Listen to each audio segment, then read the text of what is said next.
just want to give a quick overview on what is Zone 2 cardio and why does it matter, why is it important.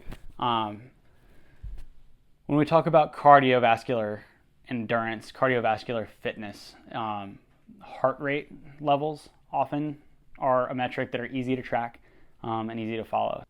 Your body reacts differently at different levels of intensity. Heart rate zones are, think of them as brackets of your entire of your maximum heart rate.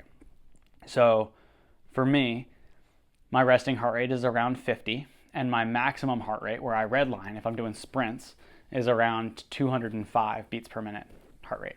If you take that entire bracket and chop it into equally proportioned sections, you get what they call zones. There's zone 0, 1, 2, 3, 4, 5. Zone 2 is this magical place where your body will burn fat and kick in and burn the reserve fat stores while also still being a low enough level cardio that you build your aerobic base and actually get active recovery benefits as well.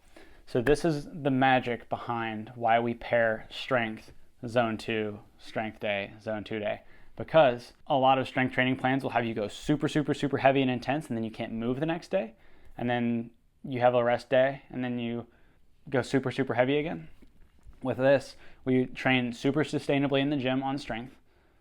Like you saw yesterday with workout A, it is equal parts strength and injury prevention and mobility all wrapped into one. And then you are still in good enough shape. You are not worn out enough that you can't move the next day.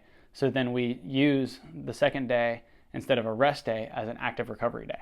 So using zone 2, you get active recovery, you build up your cardio base, your aerobic, base level fitness. You also get the added benefit of clicking into your fat stores and starting to burn off some of the excess fat that you have. So what is zone 2 and how do you know that you're in it? And then what activities do you do? Like, what is zone 2 cardio? We're talking about in the brackets between, or at least my baseline is about between 45 and 55 is my resting heart rate. My max is 205. You take back down between 65 and 75% of that max heart rate. So for me, that's around 135 beats per minute. You can calculate that for you. A lot of fitness apps and a lot of fitness trackers will have it laid out. If you are a numbers person, feel free to calculate that bracket, wear a heart rate monitor when you exercise, and track it and try to keep yourself in that range. For anybody that doesn't want to do all of that, if you just want a more simple metric that you can feel, zone 2 cardio is where you are working and it is not easy. Zone 0 is like sitting still. Zone 1 is like a casual walk around.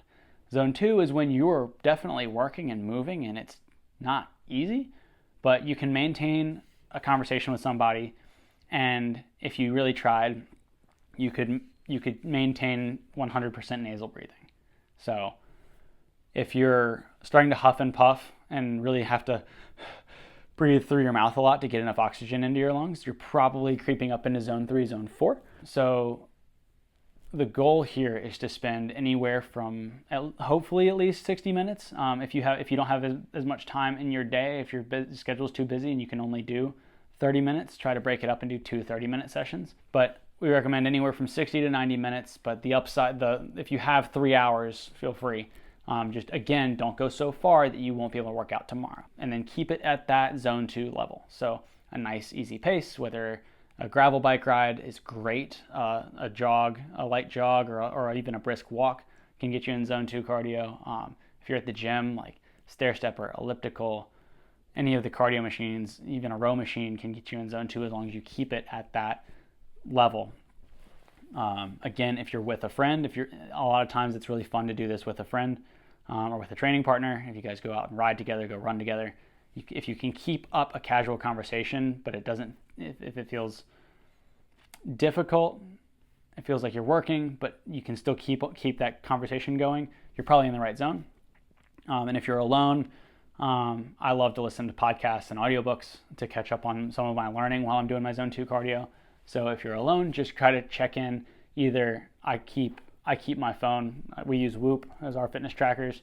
So I keep Whoop open to make sure I can see that I'm visibly in zone 2 for my ride. Or if I don't have that with me, if I'm on a run and my phone's in my pocket, I'll try to make sure I can at least maintain mostly nasal breathing and not have to huff and puff with my mouth. That's usually a good indicator of where you're at.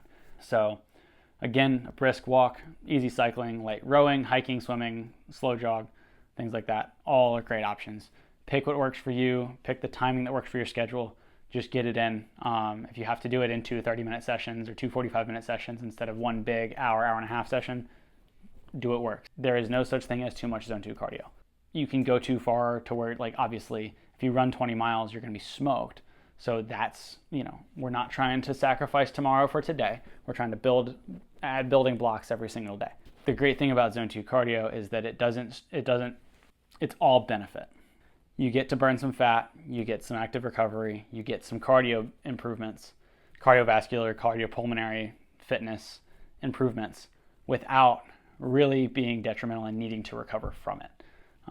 Once you get up into zone 3, zone 4, that's when you start burning the candle a little bit more and have to recover.